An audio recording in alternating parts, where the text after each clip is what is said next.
जल्दी कर ले। जब पहले आवाज में और एक काम मिल गया तो यहाँ कोई आया ही नहीं है इब्ताई। तो उसने माड़ी स्पीड भी पकड़ ली। वो दो चार मारे गद्दा गद, वो पार्ट टूट गया। उसने सोची भैया तो बात बिगड़ गई, बुढ़िया चौनी दे नहीं, और तू भाग ले अपने सारे औजार उठा के। और जो नीचे वो बैठा था, ऊपर एक पात्र था मिट्टी का मटका छोटा सा, उसमें घी डाल रखा था बुढ़िया ने गर्म करके, गर्मियों का दिन था। और ऊपर बांध दिया करते बिल्ली कुत्ते से के डर से, ऊपर कड़े में रस्सी डाल के एक छिक्का बना दिया करते, उसमें वो दर रखा उसने बरोला मिट्टी का मटके में घी बहुत बढ़िया 5-10 किलो। अब वो जल्दी में उठ के भाजन लग गया। ऊपर तो छिक्के टंगा हुआ था वो पात्र, उसका लग गया सिर, वो पड़ गया। पड़ते वो सारा फैल गया, फूट गया और सारी साड़ में बिखर गया फर्श पे। उन्हें सोची तन्नाड़ा पकड़ के बांधेंगे हैं, और तू भाग ले स्पीड ते, ये वो एक नुकसान और हो गया तेरे। तो उसने सोचा तो जल्दी निकल। उधर से बुढ़िया आगी पानी का मटका लेकर, कच्चा मटके होते थे ना गड़े, और वो स्पीड में पीछा न देखा आगे न बाजे, तो बुढ़िया में टक्कर लगी, वो मटका फूट गया। अब वो बुढ़िया कहने लगी, रे उसका नाम पूछा था, रे क्या नाम है तेरा? बोला रमलू। बोला रे रमलू तने रो लूं, तने यूं कह कर मेरा मटका फुड़वा दिया। नो बोला ताई भीतर देखे जाइए रोए जाइए।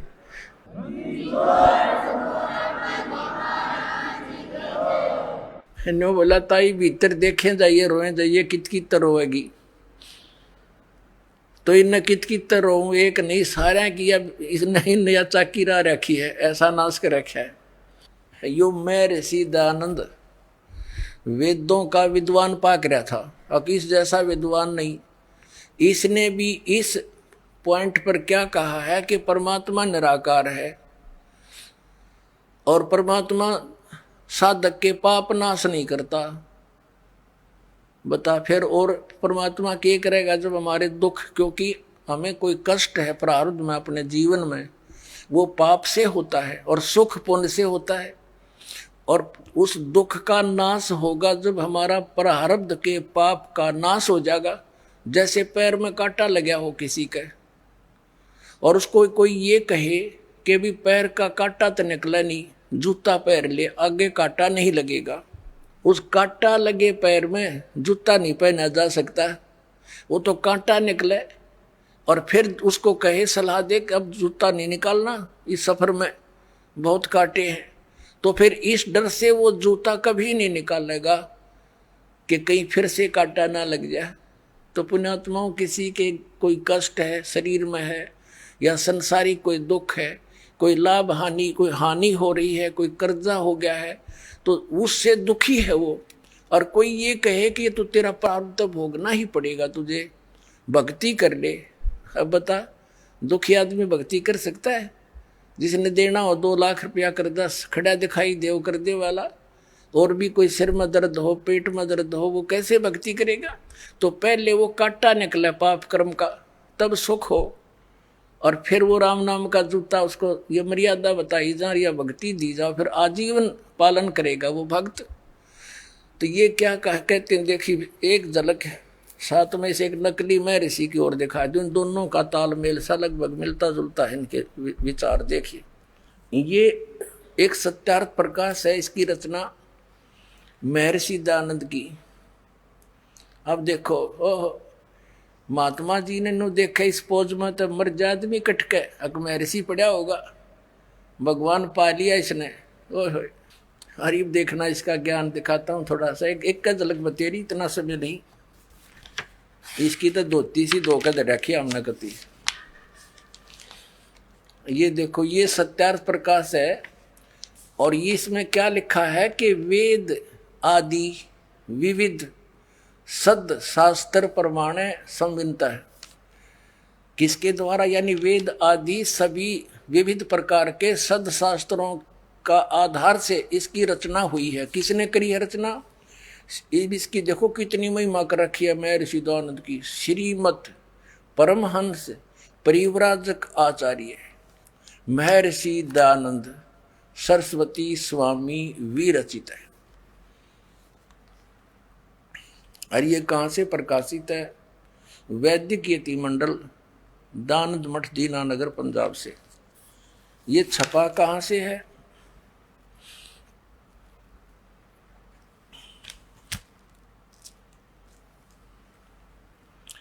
मुद्रक है आचार्य प्रिंटिंग प्रेस, दानंद मठ, गोहाना मार्ग, रोहतक से।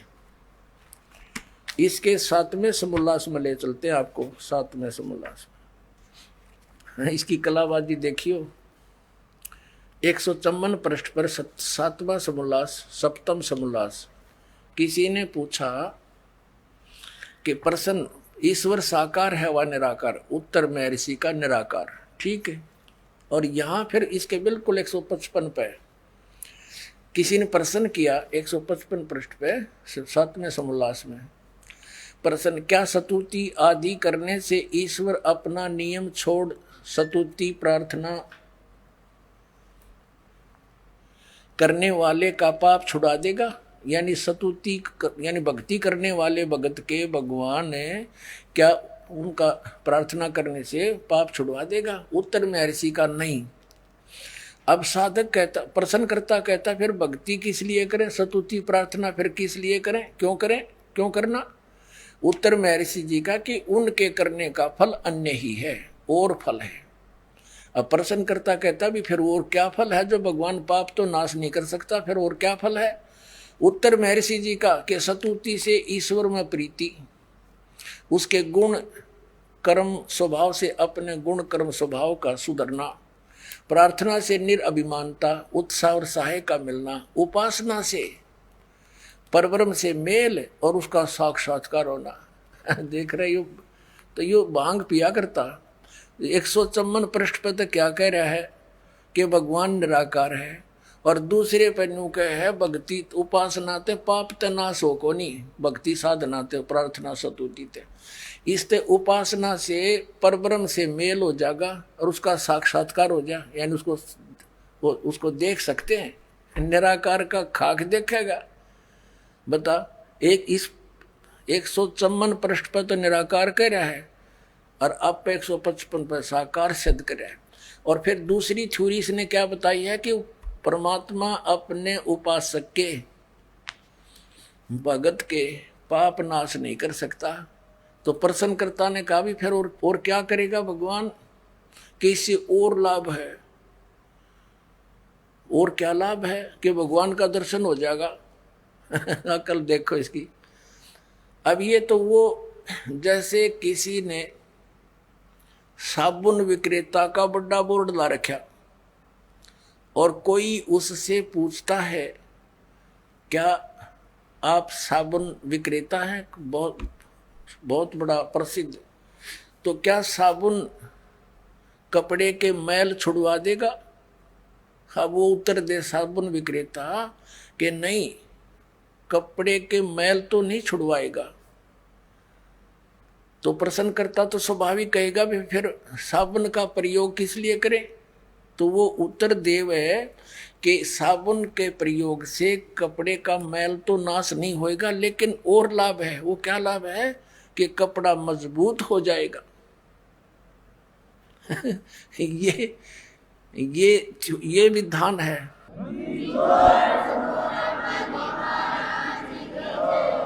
अरे जब साबुन के गुणों में लिखा है कि वो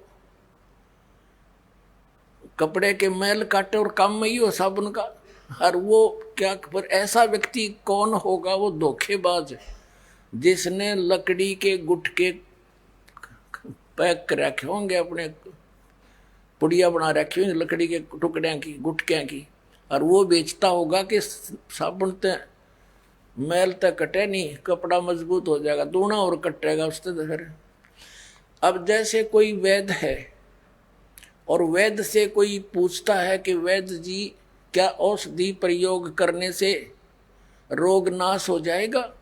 और वो वैद्य ये कहे कि औषधि खाने से रोग नाश नहीं होगा। अब प्रश्न करता के फिर भाई औषधि किस लिए खाएंगे हम कि उससे और लाभ है। तो क्या लाभ है बताइए वैद्य जी के पहलवान बन जाएगा। अरे तरह कुछ हुई, जिसके टीबी की बीमारी हो वो पहलवान बनेगा, को मरेगा, रोग नाशक औषधि मिला तो उसका समझ तो अपन पहलवान हो जाएगा फिर वो।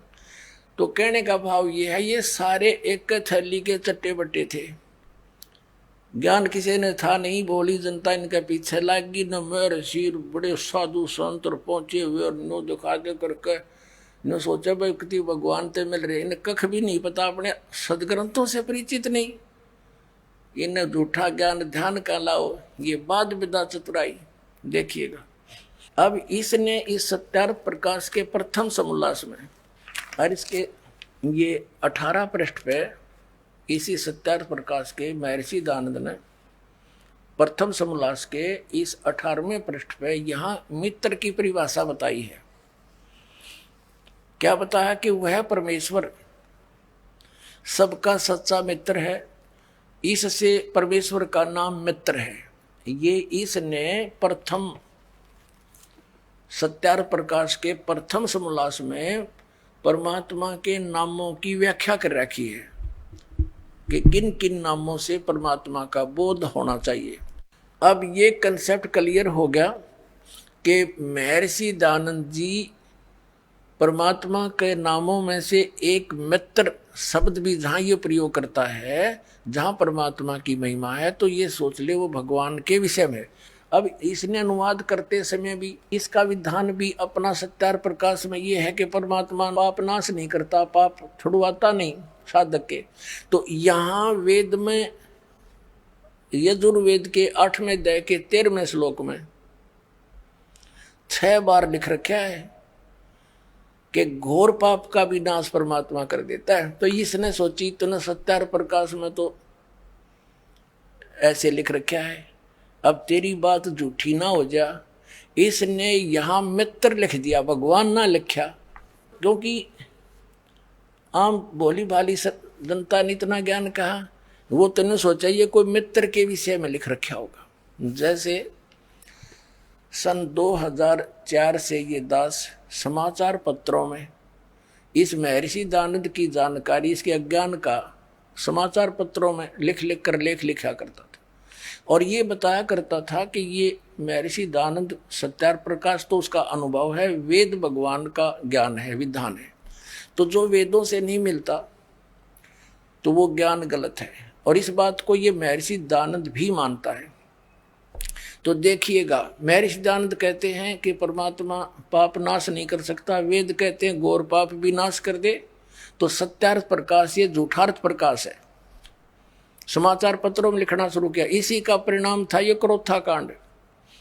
तो इन्होंने क्या उत्तर दिया समाचार पत्रों में कि रामपाल झूठा है, इसको संस्कृत आती नहीं, ये महर्षि दयानंद के क्या जाने गूढ़ रहस्यों को। उस 8वें अध्याय के 13वें श्लोक में मित्र के बारे में कहा है, भगवान के बारे में नहीं कहा। फिर दास ने ये सत्यार्थ प्रकाश का थैला उल्टा कर दिया, उनका आगे देख यू गंध से इसमें।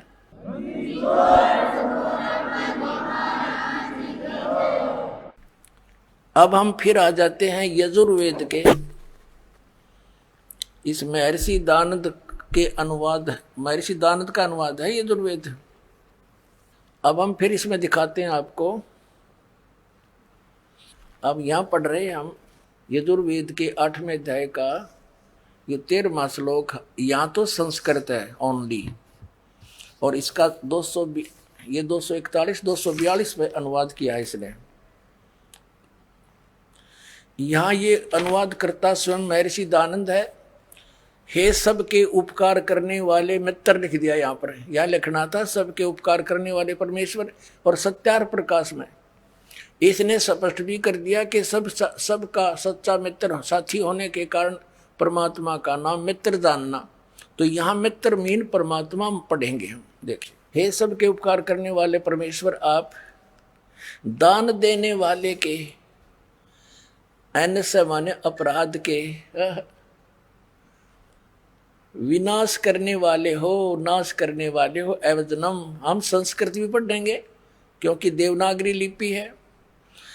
और मनुष्य कर्तस्य, साधारण मनुष्यों के किए हुए एनस्य माने अपराध, अपराध कहो चाहे पाप कहो, एनस्य माने अपराध, एनस्य माने पाप कहो चाहे अपराध कहो, के विनाश करने वाले हो। पिता के किए हुए, एनस्य माने पाप ही समझो, विरोधाचरण नहीं, पाप के। अवजन्म माने अच्छी प्रकार हरने, नाश करने वाले हो। अवजन्म माने नाश करने वाले, विनाश करने वाले हो। अपने किए हुए, आत्म कर्तस्य, अपने किए हुए, एनस्य माने पाप के, अवजन्म माने नाश करने वाले हो, दूर करने वाले हो। एनस्य एनस्य, अधर्म के अधर्म यानी घोर पाप के है नाश करने वाले हो। जानता हुआ मैं जो कुछ भी अधर्म आचरण किया करता हूँ वा करूँ हो, अनजान में जो कुछ भी किया करता हूँ वा करूँ, उस सर्वस्य माने सब, एनस्य माने पाप के, इसने दड़ंगा डाण तो मतलब था पाप के, अपराध के, अवजन्म माने नाश करने वाले हो, दूर करने वाले हो। ओए होए, अरे ये नौका हम वेद भी पढ़े हैं, टट्टू वेद पढ़े इतने। जब वेद तो कहते हैं परमात्मा घोर पाप का विनाश कर देते हैं, ये नौके प्रारब्ध में जो लिख दिया वो फाइनल है। ये इनकी मन गणित कथाएं हैं, ये जनता के जो है ना शत्रु बन करके पृथ्वी पर उतरे हैं। और विशेष कर जो ये कहता है कि भगवान है ही नहीं, फिर अध्यात्म भी कहे, अपने आप को आध्यात्मिक भी कहता है, तेरा गजब हुई हो हे भगवान। अपने आत्माओं थोड़ी सी कलाबाजी इसकी ओर दिखाते हैं। ये जो पारखी संत हैं, ये परमात्मा की उस वाणी को, बीजक को सत्य मानते हैं, ओनली बीजक को। पुण्यात्माओं, जिसने हल्दी की गांठ ले ली और उससे पंसारी का बोर्ड लगा लिया, ये कोई वो एक हल्दी की गांठ से पंसारी नहीं बनता। कबीर परमेश्वर की सर्ववाणी ही मान्य है। कबीर पवित्र, कबीर सागर और कबीर साखियाँ, कबीर शब्दावली, कबीर दोहावली, कबीर साहिब की ये कबीर बीजक, ये सभी परमात्मा का दिया हुआ ज्ञान है। इसमें थोड़ी सी झलक दिखाते हैं आपको। इस कबीर साहिब के बीजक ग्रंथ में सबसे पहली वाणी है, ये देखिएगा, ये है सतगुरु वे नमः, और सतगुरु कबीर विरचित। कबीर बीजक तो कबीर साहब द्वारा रचित है, अनुवाद करता गलत है। ये पारक सिद्धांत इनका, ये पारक सत्यमेव जयते यहाँ लिखना था झूठमेव जयते। हाँ, सत्यमेव जय, सत्यम तो ही जीतेगी। देखिए ये व्याख्याकार है अभिलाष दास, ये प्रथम भाग है। ये कहाँ से छपा है? वही प्रकाशक है, कबीर पारक संस्थान, संत कबीर मार्ग, प्रीतम नगर, इलाहाबाद। ये मुद्रक है वही, Indian press private limited, Panna Lal road, Allahabad. ये देखिएगा इसमें क्या लिखा है। बीजक प्रथम रमैणी है बीजक की, ये प्रथम रमैणी है। ये देख, इसमें क्या लिखा है परमात्मा ने कि अंतर ज्योत शब्द एक नारी, हरि ब्रह्मा ताके त्रिपुरारी, ते तिरिये भगलिंग अनंता, तेऊ न जाने आदि और अंता, बाखिर एक विधाता की ना, और 14 ठाहर पाठ सोलीना।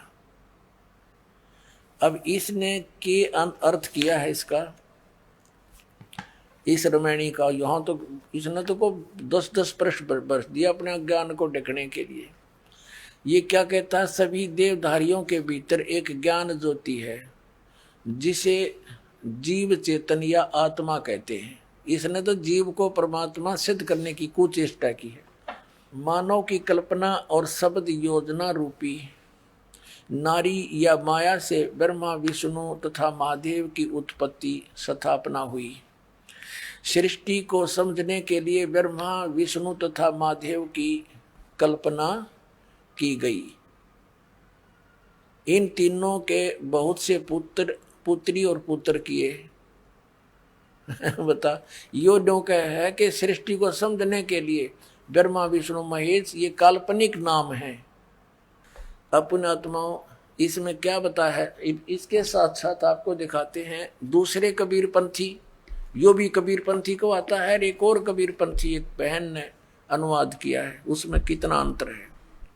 ये है विवेक प्रकाशिनी सतगुरु कबीर साहिब कृत बीजक।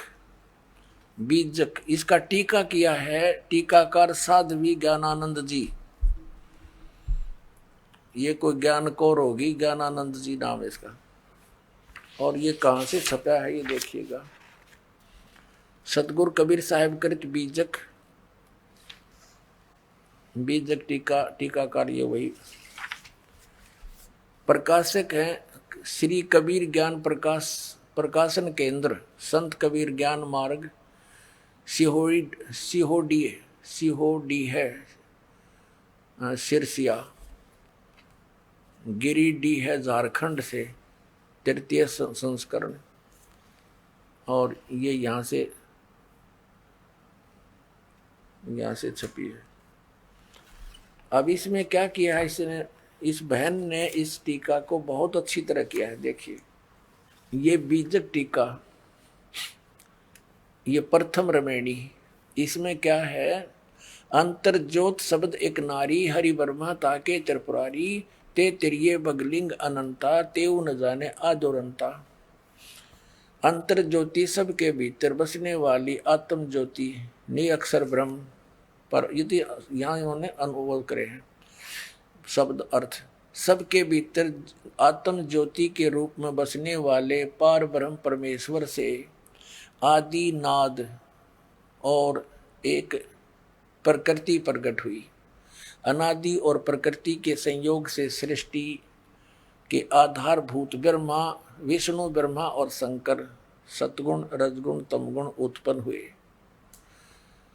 तत्पश्चात प्रकृति आदि सहित इन त्रिदेवों तीनों गुणों से अनंत श्री क्षत्रिय पुरुष हुए, परंतु वे लोग भी अंतर्ज्योति परमात्मा को आदि के आदि अंत को नहीं जान सके। अब वाखरी वाणी, ये इस वाखरी एक विधाता की ना 14 ठाहर पाठ सोलीना, हरिहर वर्मा महंतो नाऊ, तीन पुन तीन बसावल गाऊं। अब ये अपनात्माओं इस अभिलाष दास ने तो मिथ्या कर दिया कि ब्रह्मा विष्णु महेश ये काल्पनिक हैं। कबीर साहब की वाणी स्पष्ट करती है कि परमात्मा ने अंतर ज्योति यानी ये प्रकृति जो है नारी परमात्मा इस ज्योत स्वरूपी काल के शरीर में प्रवेश कर गई थी। वो परमात्मा ने इसको बाहर निकाला। उसके बाद फिर इन दोनों के संयोग से ज्योत स्वरूपी काल के और प्रकृति के संयोग से ये तीनों ब्रह्मा विष्णु महेश की उत्पत्ति हुई। तो पुण्यात्माओं ये और देखिएगा कि दिखाते हैं आपको इसने कैसी अटकलबाजी की है। देखना, ये तो अभिलाष दास की है टीका जो आपको दिखाने जा रहा हूं। ये 53 पृष्ठ पर ये प्रथम प्रकरण है। ये यहाँ देखना, इसमें एक शब्द है नीचे, यरमैणी प्रथम है। प्रथम आरंभ कौन को भऊ, दूसर प्रगट किन सोठऊ। प्रगटे ब्रह्मा विष्णु शिव शक्ति, प्रथम भक्ति कीन जीव उक्ति।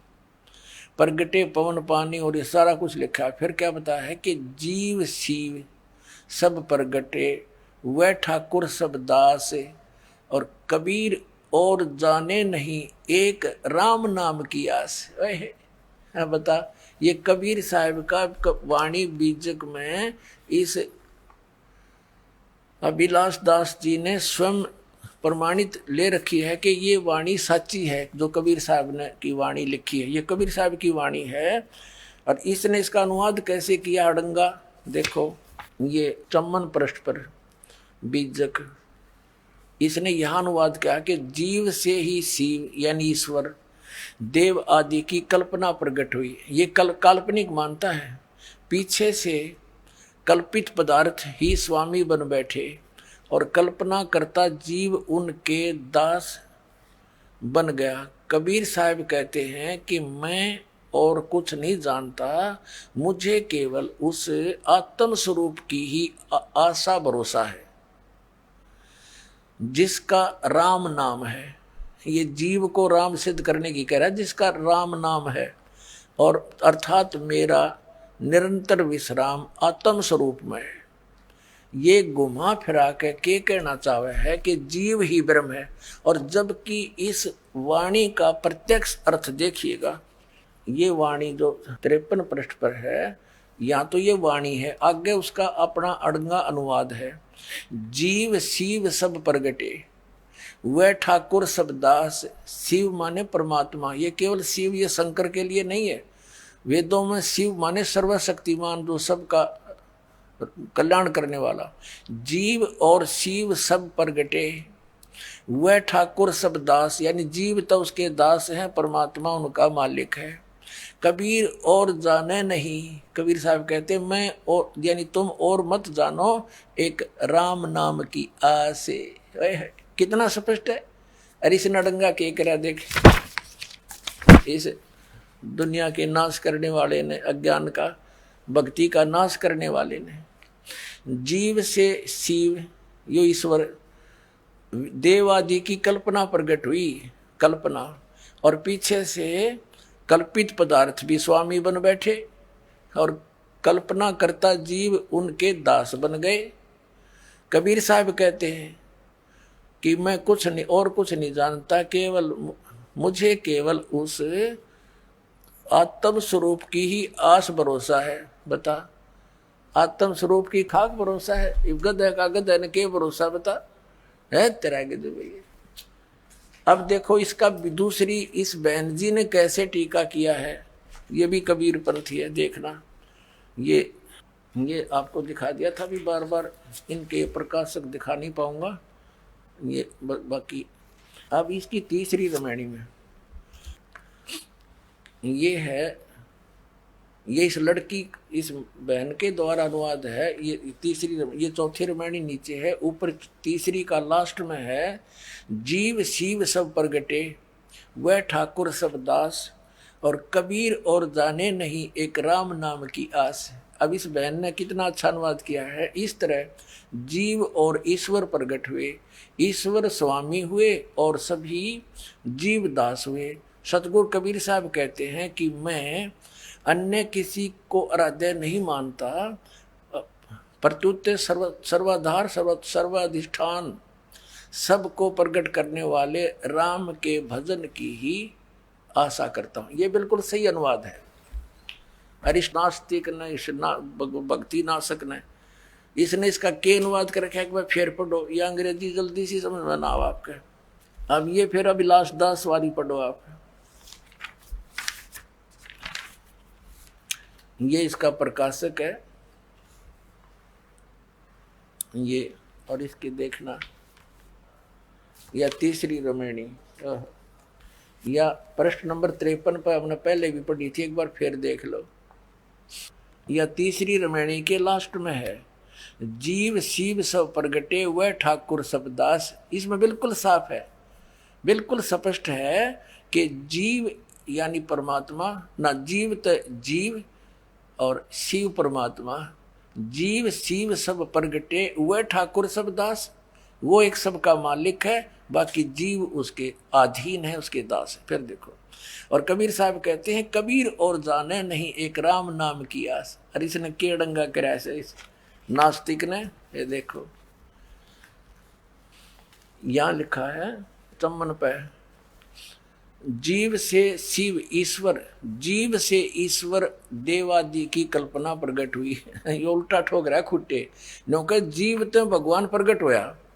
देख इसका अनुवाद, जीव से शिव देव आदि की कल्पना प्रकट हुई, यानी जीव तो ईश्वर होया उत्पन्न, और पीछे से कल्पना काल्पनिक पदार्थ स्वामी बन बैठे, काल्पनिक कर्ता जीव उनके दास बन बैठे, काल्पनिक कर्ता के जीव दास बन बैठे। कबीर साहब कहते हैं कि मैं और कुछ नहीं जानता, मुझे केवल उस आत्म स्वरूप का ही आशा भरोसा है, और जिसका नाम राम है, और मेरा निरंतर विश्राम स्वरूप राम में है, यानी अपने जीव राम में है, जीव राम की भक्ति करता हूं मैं।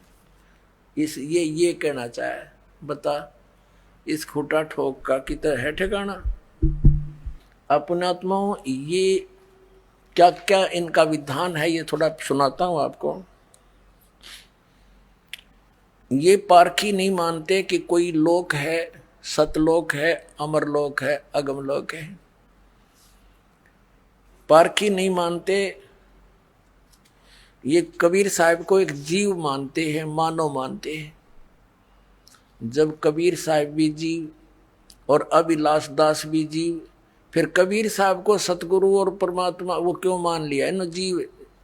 अब अभिलाष दास जी करके दिखाओ रचना कबीर साहब वाली, फिर उस कबीर साहब का सहारा क्यों लिया अगर वो जीव ही थे तो।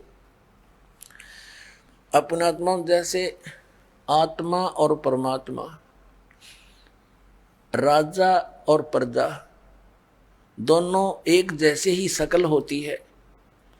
राजा भी मनुष्य ही होता है, लेकिन उसकी सामर्थ्य में अंतर होता है।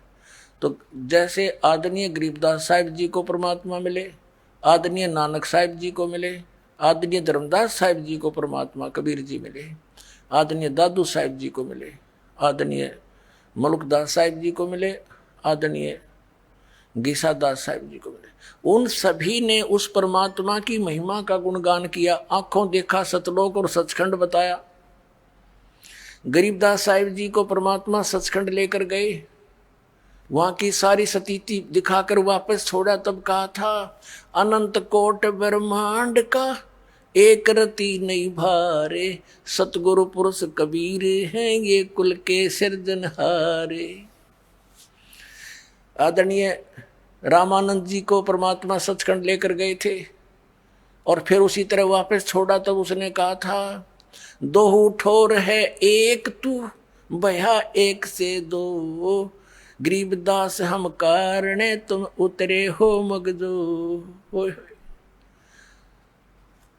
बोलत रामानंद जी सुनो कबीर करतारे, गरीबदास सब रूप के तुम ही सृजनहारे। और कबीर परमेश्वर ने खुद कहा कि ए स्वामी सृष्टा में, यानी सबका रचनहार मैं हूं और सृष्टि हमरे तीर, गरीबदास अधर बसूं अवगत सत कबीर। और फिर परमात्मा ने कहा कि सुन रामानंद राम हम, यानी राम माने परमात्मा, हम हैं। और जिन भी महापुरुषों ने परमात्मा को देखा, उनके दर्शन किए, उन्होंने स्पष्ट किया है कि हम सुल्तानी नानक तारे दादू को उपदेश दिया, जात जुलाहा वेद न पाया वो काशी माहे कबीर हुआ। आदरणीय नानक साहिब जी ने कहा है कि फाई सुरत मुल्क की वेश ए ठगवाड़ा ठगी देश, खरा सियाणा बोता बार। ये धानक रूप रहा करतार। करतार माने सबका रचने वाला, सबका स्वामी। कबीर बीजक को ये सत मानते हैं, कबीर बीजक में ही ये अड़ंगा कर रहे हैं। परमात्मा कहते हैं कि राम नाम की आस, परमात्मा के नाम की भक्ति होती है। और ये कहते हैं नाम नोम को जाप करने का नहीं होता, केवल ध्यान लगाओ, ये पारखी कहते हैं। और परमात्मा कहते हैं कबीर साहब राम नाम रटते रहो, राम नाम रटते रहो जब तक घट में श्वास प्राण, और कदे तो दीन दयाल के बनक पड़ेगी कान। और ये गीता जी बताती है 8वें अध्याय के 13वें श्लोक में, ओम इति एकाक्षरम ब्रह्म विवहारण मामनुस्मरण ये प्रयाति तदन देहम सयाति परमाम गतिम। अब गीता ज्ञानदाता कहता है कि मेरा एक वो मंत्र है मुझ ब्रह्म का, नथिंग एल्स। और इसका अंतिम सांस तक उच्चारण करता हुआ, अंतिम सांस तक शरीर छोड़ने तक सिमरण करता हुआ जाता है सयाति परमाम गतिम। वो ओम से मिलने वाली परम गति को प्राप्त होता है।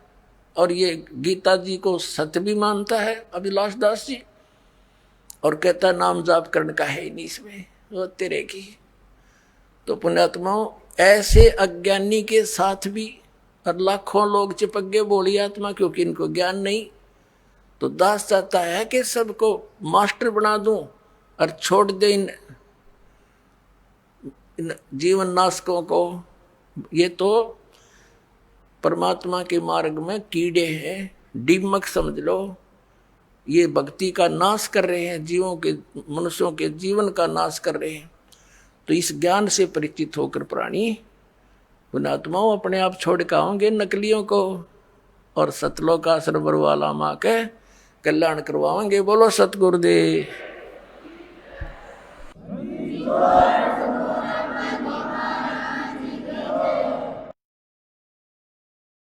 परम पिता परमात्मा पूर्ण ब्रह्म सारी सृष्टि के रचनहार कबीर देव जी, कबीर परमेश्वर जी, ये वही परमात्मा है जो काशी शहर में भारतवर्ष की पावन पृथ्वी पर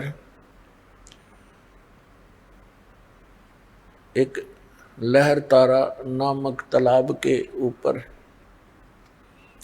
कमल के फूल पर आकर के विराजमान हुए थे। अपने सतलोक से चलकर आए थे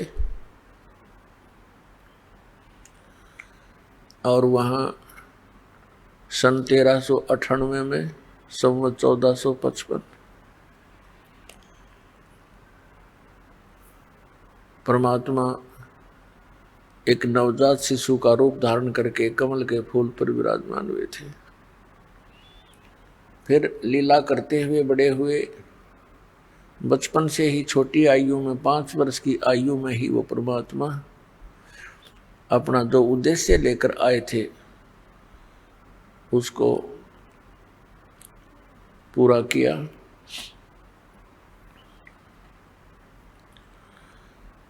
पुण्यात्माओं, सौभाग्य आपका मनुष्य जन्म और इस समय में है। धन्य है आपके माता पिता जिनसे जन्म हुआ। ये वो समय है इस प्राणी को करोड़ों युगों के बाद प्राप्त होता है जो आज आपको प्राप्त है। अभी आप बालक हो और हमारे अंदर इस काल ने अज्ञान घना बरवा रखा है। 1-2 दिन से नहीं, हजारों वर्षों से, लाखों वर्षों से वही लोक वेद हमारे अंदर जमा है। उसके आधार से हम इस तत्व ज्ञान को जल्दी से समझ नहीं पाते और इतने ही देर लगी हुई है जब तक ये समझ में नहीं आता। फिर तो आपको कबीर भगवान बिना और इस सतलोक आश्रम वाला बिना पृथ्वी पर आपको कहीं ठिकाना दिखाई नहीं देगा। ये सत्कर मान लेना। जैसे पर अभी आपने परमात्मा की वाणी सुनी, हमारे लिए संदेश है। जब आपको ये अध्यात्म कंप्लीट स्पिरिचुअल नॉलेज हो जाएगा, ये पूर्ण अध्यात्म ज्ञान हो जाएगा, उस समय आपकी स्थिति ऐसी हो जाएगी जैसे समुद्र के अंदर पुराने समय में, अब भी ऐसा ही होता है। वैसे पुराने समय में विशेषकर ये समुद्री जहाज जो जाते थे, इनके ऊपर कौवे बैठकर चले जाते थे। वो इसलिए कि उसमें यात्री खाना खाते हैं तो उनको भी कोई टूक मिल जाता है, ग्रास मिल जाता है। जहाज दिन में चल पड़ा, कौवे उसके ऊपर बैठे चले जाते हैं। रात्रि, सारी रात्रि चल करके सुबह होता है तो उसमें जहाज के जो चालक होते थे वो अपनी दिशा को देखने के लिए एक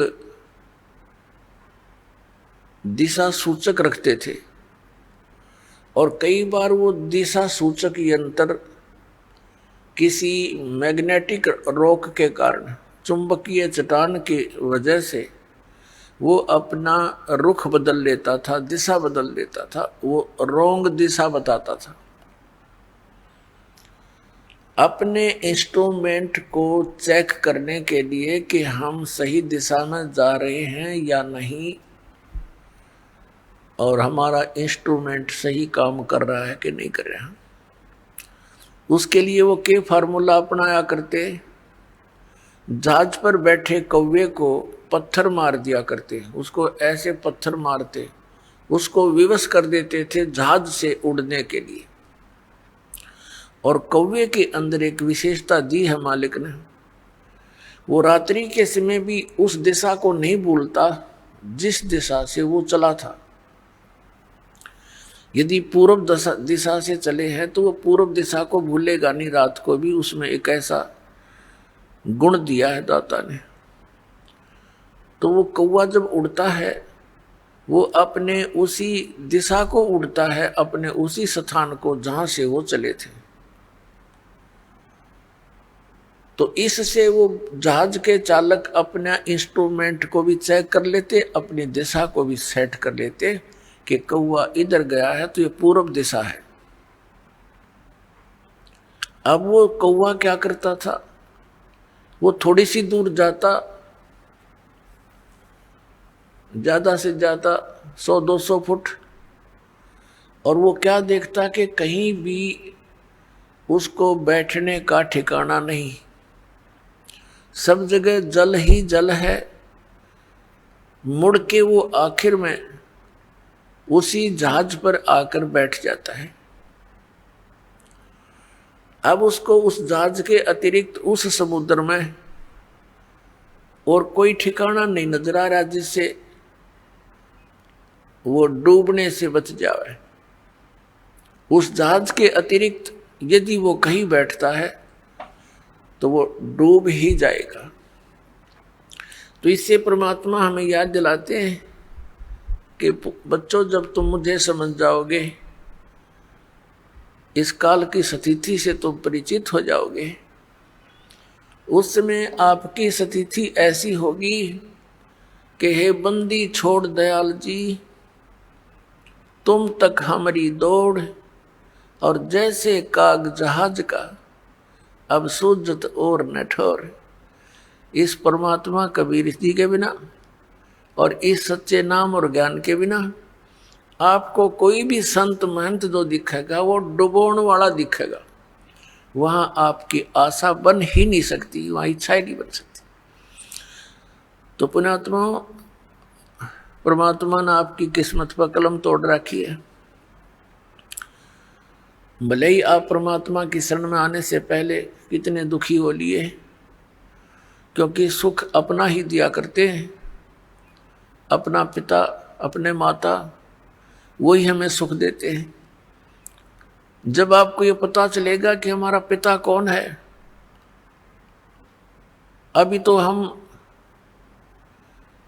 इस काल को अपना मालिक मान बैठे थे कि ये हमारा पिता है, और पिता ऐसे दुख देता है जो कि यहाँ के प्राणी आप देख रहे हो। किसी मेडिकल में जाकर देखो, हाहाकार मची है। और कहीं देख लो, किसी घर में देख लो, कोई ना कोई ऐसी समस्या काल पैदा करके रखता है, पूरा परिवार परेशान रहता है। किसी की आंखें नहीं, किसी की बाजू नहीं, किसी को कैंसर हो गई है, कोई गधा बन गया, कोई कुत्ता बना, कोई सूअर बना। बताओ, यहाँ कोई जीवन है? पर विवश है हम, मजबूरी है हमारी। इस मजबूरी के अंदर हमने अपने यहाँ टाइम पास करने की कुछ अटकल सी लाक है, हम जी रहे हैं। उस परम पिता ने आकर हमें वो ज्ञान दिया जिस उद्देश्य से वो आते हैं। अब क्या बताते हैं परमात्मा? मानुष जन्म दुर्लभ है, ये मिले न बारंबार। तरवर से पत्ता टूट गिरे, वो बोर न लगता डार। राम नाम रटते रहो, जब तक घट में प्राण, कब हो तो दीन दयाल के, भनक पड़ेगी कान। जप तप संयम साधना, सब सुमरण के माही, कहें कबीर जाने राम जन, सुमरण सम कछु नाही। परमात्मा हमें याद दिलाते हैं कि ये मनुष्य जीवन बच्चों बड़ा मुश्किल से मिलता है, और मनुष्य जीवन मिलता है तो इसमें कुछ सुविधाएं भी अधिक होती हैं, इसमें कुछ बुद्धि भी एक्स्ट्रा होती है। हम उस बुद्धि को जहां प्रयोग करना था वहां प्रयोग ना करके हम इस काल के इसी लोक में हम वो आइटम संग्रह करने में लगे रहते हैं जिनको हमने यहां छोड़कर जाना होता है। बुद्धिमान व्यक्ति उन वस्तुओं को विदेश में कभी संग्रह नहीं करता जिनको वो अपने स्वदेश नहीं ले जा सकता। उसका यूज क्या, बेमतलब पैसे खर्च कर वहां दर के आने का। तो ऐसा काम वही कर सकता है जो कति अज्ञानी हो। अपने आत्मा हम सबको मालूम है कि हम जो भी कोठी बंगले संपत्ति इसको इकट्ठा करने में आजीवन लगे रहते हैं, ये हमारे साथ नहीं जाती। और जो वस्तु साथ जानी है उसकी तरफ हमारा ध्यान विशेष नहीं, और किसी पुण्यात्मा की पूर्व जन्म की प्रेरणा अत्यधिक है, वो चलता है परमात्मा के पाने के लिए, तो काल ने जगह जगह पर ये काल के दूत संत बैठा रखे। कोई गुफा में बैठा है, कोई गांव के गोरे धूना लाए बैठा है, कोई कहीं खड़ा है, कोई कहीं आश्रम बना करके गुमराह किए हुए हैं। तो काल ने उनका वैसे जीवन यूं नष्ट करवा देना है। तो इस सारी समस्या का समाधान करने के लिए, अपने बच्चों को तत्व ज्ञान देने के लिए वो हमारे परम पिता इस काल के लोक में आते हैं। पुण्यात्माओं, परमेश्वर ने आके बताया है कि मनुष्य जीवन प्राप्त करके जो नहीं रटे हरि नाम, जैसे कुआं जल बिना फिर बनवाया क्या काम। आइए अब हम उन श्रद्धालुओं के अनुभव जानते हैं जो जगत गुरु तत्वदर्शी संत रामपाल जी महाराज जी से दीक्षा प्राप्त कर चुके हैं तथा उनके द्वारा बताए गए भक्ति मार्ग पर चल रहे हैं। बहन जी नमस्कार। नमस्कार साई भाई। क्या नाम है आपका? श्री भगवतमती दर्शनी दास है। कहाँ से आए हैं आप? हम ये चौखुटिया से आए हैं। आप संत रामपाल जी महाराज से कैसे जुड़े? हमें मेरे भगत जी जुड़े थे पहले। उन्होंने टीवी देखा था, ऐसे ही चैनल बदलते थे, सत्संग देखते थे। तो सत्संग बदलते बदलते अचानक ही साधना चैनल लग गया। साधना चैनल लगा तो उसमें इन्होंने पौने 8 बजे मेरे भगत जी ने, तब तक गुरु जी का सत्संग आ रहा था सदगुरु संत रामपाल जी महाराज का। तो उन्होंने सुना, उनको अच्छा लगा। फिर इंटरव्यू आया, फिर इंटरव्यू सुना उनको काफ़ी अच्छा लगा। फिर वो धीरे धीरे गुरु जी की फ़ोटो और किताब लेके उनको पढ़ने लग गए और फ़ोटो लगा के उसको दिया जोत जलाने लग गए।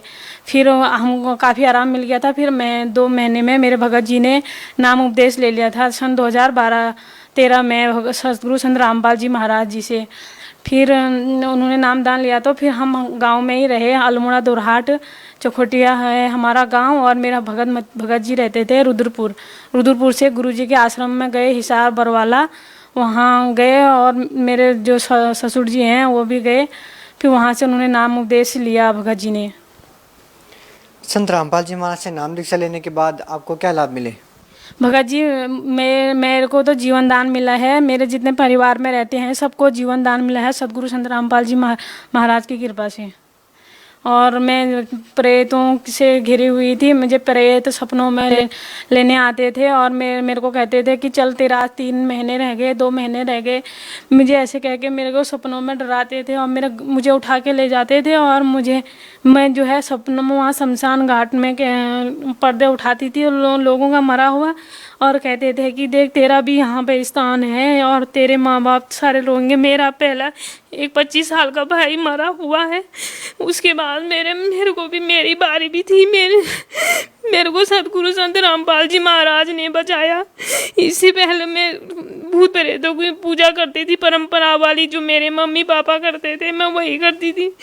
भगत जी, इससे पहले मैं हनुमान जी की भी पूजा बहुत कर रही हूँ, दुर्गा जी की भी पूजा बहुत कर रही हूँ। मुझे सतगुरु संत रामपाल जी महाराज ने बचाया। मेरे पति को भी उन्होंने ही बचाया। उनको, मेरे पति को कुल 32 साल की उम्र बताई थी। हमारी शादी हो गई थी 29 में। फिर उनको कहा था कि 32 साल की उम्र है। किसी संत ने कहा था, जब सतगुरु संत रामपाल जी महाराज से नाम दान लिया तो फिर उनकी उम्र भी बढ़ गई। और मेरे बालक भी बहुत बीमार हुआ था। उसको भी निमोनिया टाइफाइड हुआ था। वो कभी सही नहीं रहता था, रोज़ दिखाने में ही रहते थे हम। जितनी भी हमारी कमाई होती थी वो दिखाने में ही जाती थी। भगत जी, हम बड़ी मुश्किल से अपना घर चलाते थे। आज परमात्मा की दया से हम खुश हैं और हमें हर काम करने की अब हिम्मत होती है। परमात्मा की कृपा से पैसे अटकते हैं घर में, नहीं तो हमारे पास खाने को भी पैसे नहीं रहता था। भगत जी, बिल्कुल हमारा तो ऐसा हो गया था कि हम क्या करें, कैसे हम अपने बच्चों को इलाज करें, कैसे दिखाएं, और बड़ी मुश्किल से घर चलाते थे। और नहीं तो महीने में हमारा खर्चा वहीं चले जाता था। कभी भगत जी को दिखाते थे, कभी मुझे दिखाते थे, कभी मेरा बालक था उसको दिखाते थे, कभी तो दिखाने के लिए पैसे भी नहीं रहते थे। इतने लाभ हमको सतगुरु संत रामपाल जी महाराज ने दिए, हमको जीवन दान दिया उन्होंने। पहले जो आपको भूत प्रेत की बाधा थी, तो क्या संत रामपाल जी महाराज से नाम दीक्षा लेने के बाद आपको जो भूत प्रेत की बाधा थी वो ठीक हो गई?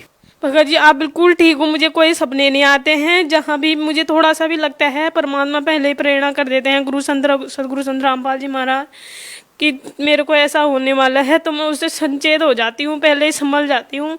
और पहले तो आते नहीं है कोई बाधा है ऐसे, फिर भी मैं समझ जाती हूँ। मैं बिल्कुल ऐसी हो गई थी कि सुई की नोक जैसी छुरी की जो नोक होती है, पीछे वाली छेद होती है, उसमें घुसने वाली, ऐसे लगता था जैसे कपड़े में लट्ठी में कपड़े अटका दिए होंगे। वैसे मेरा बालक हो गया था, वैसे मेरे भगत जी हो गए थे। सब हम लोग ऐसे हो गए थे, बिल्कुल मरने ही वाले थे। मतलब 22 साल तो उम्र भगत जी को बता रखी थी। उनका भी समय लगभग पूरा ही हो गया था। वो भी उनके मुँह से महक आने लगे। डॉक्टरों को पता नहीं चल रहा था क्या बीमारी है, क्या हो गया। उनके फेफड़ों में पानी भर गया था उनके, फिर भी समझ में नहीं आ रहा था डॉक्टरों को कि इसके क्या हो गया करके। भगत जी, फिर बाद में जब मुझे तो भूत प्रेतों ने मैंने पहले पूज भी दिया था, जब नाम दान नहीं ले रखा था। सब चीज़ हमने जैसे घर में करते हैं, गांव में पहाड़ों में बकरी देते हैं, सब कुछ करते हैं। उनको भी बुलाते हैं, छल पूजने वालों को सबको बुलाते हैं। फिर बकरी दिया, हमने सब कुछ करा, फिर भी सही नहीं हुआ। 10-12 हज़ार का खर्चा करा, फिर भी सही नहीं हुआ। जब मैंने सतगुरु संत रामपाल जी महाराज जी से नाम दान लिया तो अब मैं बिल्कुल सही हूँ और स्वस्थ रहती हूँ बिल्कुल। और भूख भी लगती है, पहले नहीं तो भूख भी नहीं लगती थी। 1-2 रोटी खा के मेरा इच्छा भर जाती थी, मन ही नहीं करता था खाने को। अब मैं बिल्कुल सही हूँ और खूब खाना भी खाती हूँ और स्वस्थ रहती हूँ और हर काम में इधर उधर जाती हूँ। नहीं तो पहले मेरे से चला भी नहीं जाता था। भगत जी, बहन जी, जो लोग आज भी भूत प्रेत की बाधाओं से पीड़ित है, वो बहुत सारी भयंकर बीमारियों से घिरे रहते हैं, उन लोगों को आप क्या संदेश देना चाहेंगी? उनको मैं ये संदेश देना, उनसे प्रार्थना करती हूँ कि सतगुरु संत रामपाल जी महाराज के शरण में आओ। बरवाला, हिसार, यहाँ काशीपुर में भी आप गुरु जी का तो अब आश्रम उन्होंने बंद कर दिया है। काल भूतों ने, काल के जो भगत हैं उन्होंने हमारे गुरु जी का आश्रम बंद करवा दिया है। हमें फिर भी गुरु जी ने अपने भगतों के लिए एक हल्द्वानी में, एक काशीपुर में, और ये क्या कहते हैं वो दिल्ली में, हर जगह केंद्र बना रखे हैं। अपने भगतों के लिए सुविधा करी है। पहाड़ वालों के लिए हल्द्वानी है और काला ढूंगी है। हर जगह केंद्र बना रखे हैं गुरु जी ने वहाँ से अपना नाम उपदेश लें और गुरु जी के शरण में आए। मेरी तो यही है। मैं तो पहले अपने मम्मी पापा को कहूँगी कि मेरे मम्मी पापा भी जल्दी से जल्द परमात्मा की कृपा से जुड़ें। वो लोग अभी को जुड़े ही नहीं हैं, कोई सब विरोधी हैं। मैं और मेरे हस्बैंड मेरे जो हैं ससुराल वाले, ससुर सास ये तो जुड़े हैं और मेरे मायके वाले नहीं हैं। मैं उनसे प्रार्थना करती हूँ कि परमात्मा की कृपा से जल्दी जल्द आओ, अपना भी कल्याण कराओ। वहाँ भी बहुत सारे दुखी रहते हैं, सब बीमार ही रहते हैं घर में। फिर भी मैं समझाती हूँ, मानते नहीं हैं। मुझे कहते हैं क्या वो परमात्मा है, हम उनके चरण में जाएंगे सही हो जाएंगे। मैं कहती हूँ हाँ परमात्मा ही हैं। अगर आप आओगे तो वहाँ कैसे कैसे कैंसर जैसे रोग, किडनी फेल होते हैं वो ठीक हो जाते हैं। और क्या कहते हैं, तुम भी आओगे, तुम्हारा तो कोई रोग ही नहीं है, सर दर्द बुखार या ऐसा, तो परमात्मा की कृपा से ये तो बिल्कुल। देखिए बहन जी, श्रद्धालु संत रामपाल जी महाराज की नाम दीक्षा क्यों ले? मैं सदगुरु संत रामपाल जी महाराज के शरण में इसलिए बुलाना चाहूँगी क्योंकि हमारा आध्यात्मिक ज्ञान है और क्या कहते हैं वेदों में, पुराणों में, शास्त्रों में से बताया हुआ ज्ञान है। ऐसे कोई धर्मगुरु नहीं है जो क्या कहते हैं सदगुरु नहीं है जो हमको वेदों में से, पुराणों में से, शास्त्रों में से बताएं। और मैं सभी से प्रार्थना करती हूँ कि आप परमात्मा गुरु जी की शरण, सदगुरु संत रामपाल जी की शरण में आओ और भक्ति करो और मोक्ष प्राप्त करो। जी बहुत बहुत धन्यवाद आपका। सत साई भगत जी।